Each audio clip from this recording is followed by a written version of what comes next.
charlábamos en producción sobre, bueno, realmente cómo hablamos los argentinos. ¿Hablamos bien? La influencia de la tecnología, ¿favorece o desfavorece al lenguaje? Estos nuevos modismos de escribir abreviaturas, el TODOX, todo con X y S, bueno, yo realmente estoy un poco mareado con todos estos nuevos modismos y fuimos a buscar a quien para mí es una eminencia realmente. Estoy hablando del doctor y profesor Pedro Luis Barcia. Él es doctor en letras y lingüística, es investigador universitario, fue presidente de la Academia Nacional de Educación y de la Academia Argentina de Letras. Pedro, buen día. Guillermo López Ruz lo saluda. ¿Cómo está? Buen día, Guillermo. ¿Qué tal? ¿Cómo está? Bien, bueno, queríamos charlar un poco con usted junto a Javier, a Agustín y a Gabriel el Colo, un poco de cómo estamos hablando los argentinos. ¿Usted qué considera? ¿Hablamos bien o estamos hablando cada vez peor? Bueno, en general el argentino últimamente habla mal. Si nos referimos a la oral, a la oralidad. Esto se ve desde televisión a la radio. No obstante, en la radio se mantiene en general, como son más conscientes de que dependen de la palabra, pues suelen tener los programas de radio un poco más de elaboración, de contención y de cuidado. En televisión, como todo se disimula con la imagen y el movimiento, se macanea verbalmente más, se mete más la pata o se desentienden directamente de la expresión. Esto es lo que ocurre. Ahora, una cosa es el hablar y otra cosa es el escribir. Claro. La escritura no es para todos, la bote potro, y tampoco la escritura es para todos. En esto de la tecnología, vamos a ir por partes. Usted, tomamos por ejemplo lo que son los WhatsApp o las formas abreviadas de la comunicación electrónica. Ahí usted lleva la capacidad que tiene. Es decir, si yo tengo una capacidad expresiva, amplia y dominada, la llevo igual al ejercicio que puedo hacer en el tweet. Para mí el tweet, por ejemplo, durante mucho tiempo en que lo practiqué, después dejé de practicarlo, el tweet para mí era un ejercicio de síntesis que me obligaba a matar lo que es la logofagia argentina, de extenderse demasiado, y entonces de esta manera es un desafío porque lo obliga a usted a apretar en la cantidad de espacios breves que tiene, pocos que tiene, un pensamiento. Por eso durante mucho tiempo yo, cuando empecé a trabajar allá ni bien salió el tweet, empecé a trabajar mucho con refranes y frases y demás, que este es lo que más se acerca, porque yo defino el refrán como el tweet de la sabiduría popular. Eso en principio entonces debería ser una escuela de síntesis, de apretura verbal cuidada. Segunda cosa, usted me dice, ¿cómo mete ahí abreviaturas? No hay problema, según el destinatario que usted tenga. Es decir, si yo pertenezco a una tribu electrónica y me comunico con usted, no importa un pito lo que yo haga, si usted entiende lo que yo hago. Es decir, si tenemos convenciones entre usted y yo le digo qui y significa quisiera, lo hago, no hay ningún problema, no hay ningún problema.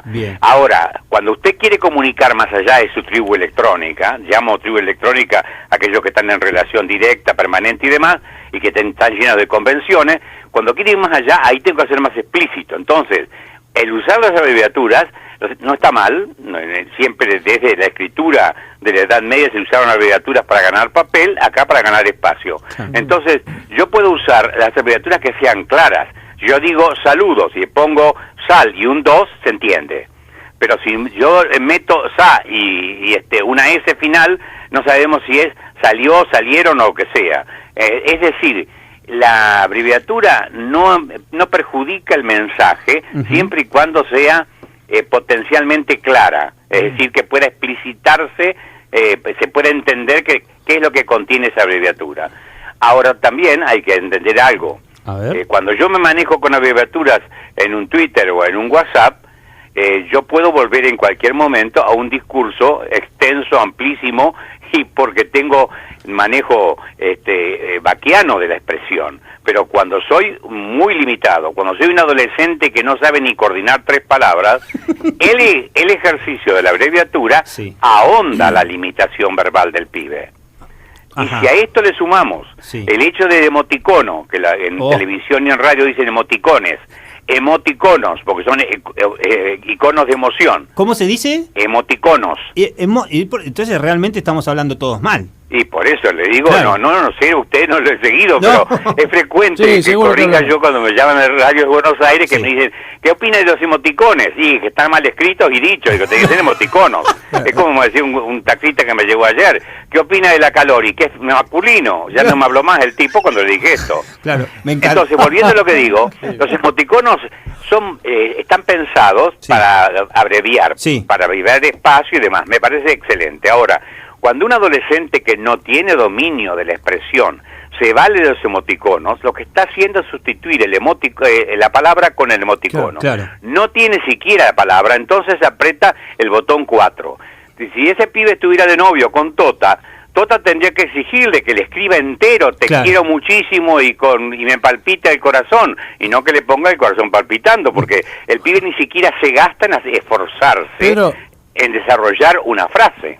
Pero esto tiene que ver con la era de la... A ver, hablamos que estamos en la era de la comunicación, pero me parece que lo que se toma es la era de la comunicación, comunicar como sea, y no se que toman recaudos en qué es lo que se está comunicando y cómo se está comunicando. Claro, que hay que distinguir entre expresarse y comunicarse. Claro. El que expresa es el que suelta lo que tiene adentro, ahí viene expreso lo que está preso. El tipo dice cualquier cosa, ahora se comunica, si no lo entienden, no. Claro. El círculo se cierra con la comprensión del otro, de modo que si usted larga un brulote, una frase incompleta, algo que es ininteligible, usted no se está comunicando, se está expresando. Es como, exactamente como si fuera una interjección, un grito, ¡ay, uy, pa! ¿Y qué está diciendo? Nada. Potencialmente en la interjección, dice, bueno, y Valéry dice esto, ¿no? Hermosísimo. En la interjección está la lírica. Claro, porque en el o, ay, viene todo un poema de amor, un poema de dolor, claro. ¿Cierto? Una elegía. Eso, pero potencialmente. Pero eso cuando usted puede desarrollarlo. Pero si no, el pibe se queda en lo que cree que es comunicación, pero simplemente es expresión, liberación de lo que tiene preso a través de los medios que puede, de lo que pueda alcanzar, de lo que pueda decir. Pero la comunicación únicamente se da cuando se cierra el circuito y el otro entiende cabalmente lo que se dijo. Bien, estamos charlando con Pedro Luis Barcia, él es profesor, doctor en letras, lingüística, investigador universitario, fue presidente de la Academia Nacional de Educación y Academia Argentina de Letras. Nos está contando si realmente hablamos bien o hablamos mal, ¿no, Agus? Pedro, ¿la comunicación es machista? Desde su origen, ¿por qué ahora, digamos, puede haber comunicadores machistas, comunicadores hembristas, ¿cierto? Porque también hay que advertir una cosa inicial. El feminismo ganó un paso grande cuando logró imponer la palabra machismo, porque el machismo viene de macho, maculus, ¿cierto? El macho va a lo testicular. En cambio, usted nunca dice machismo, y dice erróneamente machismo y feminismo, porque fémina no es hembra. Entonces, para oponer al machismo, tendríamos que hablar de machismo y de hembrismo. El feminismo, en todo caso, tiene que ver con la mujer que no está referida directamente al sexo. El hembrismo sí, el machismo está referido al sexo. Es decir, es la afirmación testicular del tipo, o la del caso de la mujer, ovárica de la mujer, digamos. Pero estamos el triunfo del feminismo fue que impuso machismo como una forma de indicar lo masculino, que no es exactamente lo mismo. Pero digamos a lo masculino femenino, al machismo hembrismo. Digamos que la comunicación se está todo el tiempo replanteando o evolucionando. Digo, yo esto ya no entiendo. Cuando me tengo que referir a un conjunto de personas, digamos, está bien que le diga todos, o ahora tengo que decir todos y todas. Vamos a aclarar una cuestión. Esto tiene que ver con, se confunde el género, o el sexo, mejor dicho, más que género, el sexo, porque eso de género es muy sanforizado y muy complicado, y es toda una tesis que hay que desarrollar aparte. El sexo con el género gramatical, no hay que confundir una cosa con otra. El hecho de que en una lengua la mesa sea masculina y en otra femenina, no tiene nada que ver con el sexo, tiene que ver con el sistema lingüístico que usted maneja. Claro. Es decir, hay lenguajes donde la luna es el luna, para decirlo así, y otras donde es la luna. Esto no quiere decir que cambie la percepción de la luna, porque la luna no tiene sexo, pero además lo que estamos hablando es de lenguaje, de lengua, y no de sexo. De modo que en las convenciones lingüísticas el castellano lleva ya largos siglos, desde el siglo XII hasta la actualidad, con que el masculino ha servido siempre para comprender la totalidad de la persona humana, mujer o varón, es decir, los dos sexos.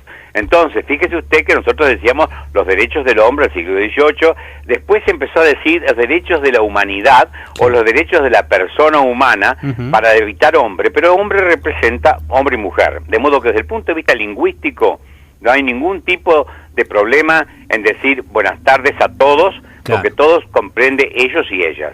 Si no, acá en Argentina no lo impuso Cristina, lo impuso la educación española, que cuando la LOCSE en la época de Menem, la ley federal de educación, copió de la LOCSE española los documentos, y empezamos con el balanceo de alumnos y alumnas, señores y señoras, profesores y profesoras, y esta prosa de hamaca, de va y ven, que duplica, en primer lugar es antieconómica, porque duplica el largo de un discurso, y en segundo lugar adormece. Claro. De modo que yo pretendo que me escuchen con este balanceo que se hace ridículo. De modo que Cristina lo tomó como una forma, digamos, de abarcar la totalidad, pero no es ella la que le inicia en la Argentina, lo inicia la docencia.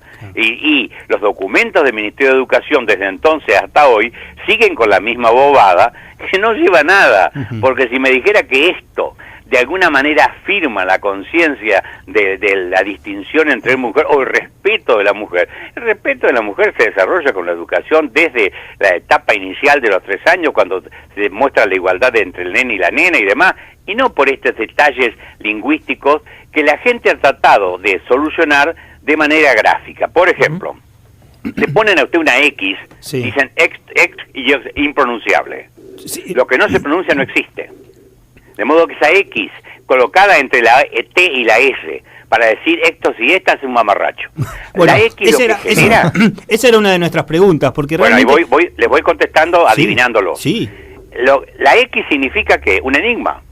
Ajá. En todo caso un enigma, pero no. Ahora, es cierto que en estos momentos es enigmática la condición sexual de la gente.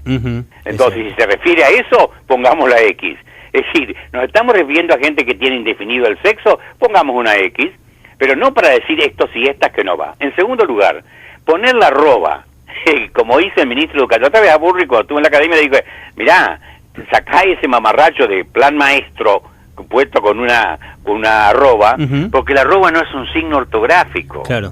La X lo es, también es matemático, pero eso no es un signo ortográfico, de modo que no podés usarlo. Y además no significa nada. Es el tercer invento, la E. ¿Por qué entre la A y la O está la E? Entonces le ponen E. Niñes y niñes. ¿Qué es lo de niño? Un mamarracho también. Es decir, yo creo que se van en minucias ridículas, cuando en realidad tendría que preocuparse más la educación por formar conciencia de respeto a la mujer, y la mujer por respeto al hombre, porque en este momento estamos abatallando la cosa. Pedro, ¿no? Porque la manifestación en mi pueblo, cuando yo era chico, pasaban las mujeres encima, a la lucha, no somos machos, pero somos muchas. Y efectivamente son más que nosotros, de modo que en una votación nos van a ganar siempre. Pedro, dos cosas. Primero, escuchándolo recién haciendo la reflexión sobre la A, la O, la E, el artículo que se usa es femenino, o sea, son todas letras. Así que ya si tendríamos algún problema de género, habría que hablar de letros. Pero fíjese usted qué sentido tiene en el campo genérico, cuando en estos momentos hay posiblemente 14 o 15 variantes sexuales de las combinaciones que se han hecho con los que tienen pito, no tienen pito, que tienen teta, no tienen teta. Bueno, todo esto que va a ser 15 hay, posiblemente, según leí el otro día en un trabajo norteamericano. Claro. Esto tampoco se clarifica en la E, porque eso es una sola posibilidad, Entonces van a venir los travestis a decir que ellos no están representados ni en la O, ni en la A, ni en la E, porque están ahí entre medio. Es como que hay una ensalada importante, ¿no es cierto, Pedro? Pero la ensalada la tiene la gente que no maneja la lengua, y que no maneja también los conceptos de lo que es hombre y mujer. Ajá. En este sentido, usted podrá decir lo que quiera, pero la educación es la que salva las distancias que hay entre el hombre y la mujer. Cada vez hemos avanzado muchísimo. Entonces, no llevemos un plano de distinción ridícula o de discusión ridícula, esto que es una pequeñez. ¿cierto? Y que para muchos justifica. El otro día veía por televisión una piba que trataba de utilizar la E cuando hablaba y no podía coordinar sintácticamente una frase. Entonces paremos. Ahora, porque Pedro, cuando le dice a usted PISA, yo estoy en contra de PISA porque es un colonialismo evaluativo, dependemos de afuera. Por eso estoy a favor de aprender de 2016, 2017 y de un instituto al margen de la política que se cree para la nación. Si no somos colonialistas de los externos que nos tienen que decir cómo estamos. Ahora, es como si a mí me viniera a decir, qué bien que está su mujer, ya lo sé. No, tengo que esperar al vecino que venga a decírmelo. Pedro, si las generaciones siguen utilizando esta forma de comunicarse, y eso hace que se genere una convención, digamos, y finalmente terminemos entendiendo lo que la otra persona quiere comunicarnos al momento de dirigirse hacia nosotros. ¿No está en riesgo la palabra? En principio es posible que la gente termine por imponer. ¿Por qué? Porque sobre todo la televisión y algunos diarios ahora están entrando, la radio no, porque como no tiene la visualización que impone mucho más que el oído, la imagen de la letra en sí, si la televisión se escribe así, el diario se escribe así, estos elementos gráficos avanzan sobre este uso de la arroba y la I y demás, y la X.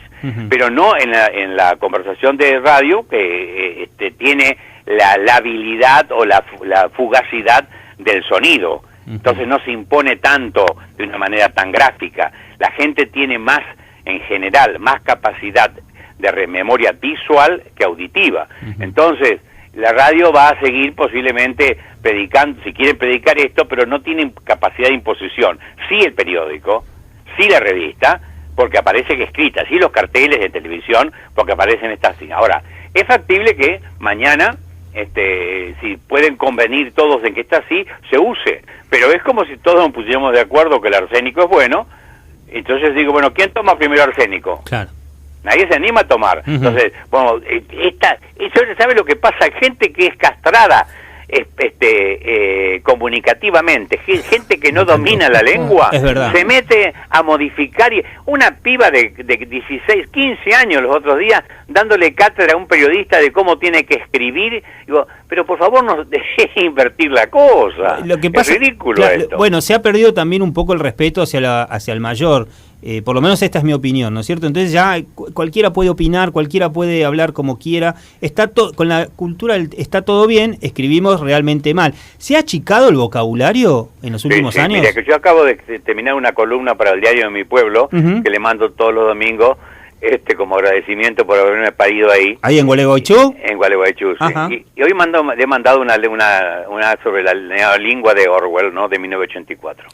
Entonces lo que estoy diciendo es que Orwell, que era un buen socialista inglés, para criticar a un mal socialista que era Stalin, agrega a su libro 1984 un apéndice llama la neolingua. La gente no conoce que este apéndice existe y a veces hay ediciones que para abaratarla no lo incorpora. Pero es muy interesante porque lo que va haciendo este apéndice es la labor del Estado en la lengua. Todos los días van quitando palabras del diccionario y van reduciéndoselo al elemental, primera ley. Entonces usted tiene cada vez menos palabras. Cuando menos palabras tiene, menos capacidad de análisis crítico de la realidad tiene. Porque si usted no tiene los distintos sinónimos para distinguir entre cómo es Moria Kazán, es bella, es bonita, es hermosa. Bueno, hermosa sí, porque lo hermoso alude a lo redondo. Bonita no, porque alude a lo chiquito. Entonces, cuando usted tiene la capacidad de manejo de sinónimos, usted tiene capacidad de matizar cuando piensa. Razón por la cual los pibes no matizan, porque no se estudian los sinónimos en la escuela. El diccionario de sinónimos desapareció de la escuela. Entonces, si a esto le va sumando usted que le quita la diferencia de palabras, se va reduciendo, primera reducción. Segunda reducción, palabras que tengan que ver con la libertad, también se la quita Orwell. Entonces, termina el hombre con una imposibilidad absoluta de pensar, porque usted piensa con palabras. Está demostrado que inclusive cuando usted piensa mueve la glotis inconscientemente. Es decir, las palabras las asocia al pensamiento. Si usted no tiene palabras, usted no puede pensar. Esta es la realidad. Entonces, reduciendo el número de palabras, como se ha ido reduciendo, según la estadística que yo hacía cuando estaba en la Facultad de Comunicación de la Austral, durante 10 años hicimos una estadística anual. Y íbamos demostrando de qué manera empezaron los pibes con 2.000, 2.200, 2.400 palabras de uso real en el aula, pasaron a 700, porque empiezan a sustituir con el gesto, claro, ¿cierto? Y, o si no, con las palabras baúl, como Susana Jiménez, que para ella es todo fantástico, un cuento de Borges y la media escalada de la piba que llevó, son todo fantástico. Entonces, esas palabras baúl son palabras de vagos mentales que no quieren buscar la precisión de la palabra. Vagos mentales, me encantó. Bueno, esto es lo que está ocurriendo. Entonces, ¿qué es lo que va pasando? ¿Qué? Cada vez tienen menos capacidad, menos caudal léxico y por lo tanto menos capacidad de pensar y después, por lo tanto, de comunicar. Claro. Bueno, Pedro, realmente un placer, como siempre, hablar con usted, escucharlo. Seguramente en el transcurso del año nos volveremos a contactar con usted y si un día puede venir al estudio para estar más... una evaluación, nos tendría que hacer una evaluación. Estamos todos fritos. Yo ya temblaba cuando le escribía el correo electrónico para invitarlo a charlar con nosotros. Mire, lo que pasa es que yo tengo una dificultad en una pierna, que se me ha desarrollado, como buen viejo no empezar a hablar de enfermedad, que es la vejez, hablar de lo que se padece, arrastrar los pies y preguntar qué hora es, como es el refrán. Bueno, así que, pero lo que pasa es que yo prefiero, sobre todo el sábado, quedarme en casa piola tranquilo descansando. Está bien, no hay problema, pero siempre es bueno escucharlo. Le agradezco todos estos minutos. Y le agradezco a ustedes que hayan el esfuerzo de hablarme por teléfono y no hace media ya. No, nosotros nos enriquecemos escuchándolo a usted y que nos comparta. Entonces. Bueno, gracias Pedro, estaremos en contacto. Un abrazo, que siga gracias. Bien. Era Pedro Barcia, Pedro Luis Barcia, profesor. Fue fundador de la Cátedra de Comunicación Social en la Universidad Austral, fue presidente de la Academia de Letras Argentina. Bueno, realmente nos dio un bagaje así para ver si realmente hablamos bien y hablamos mal. Vamos a la tanda, que nos atrasamos unos minutos, pero valía la pena.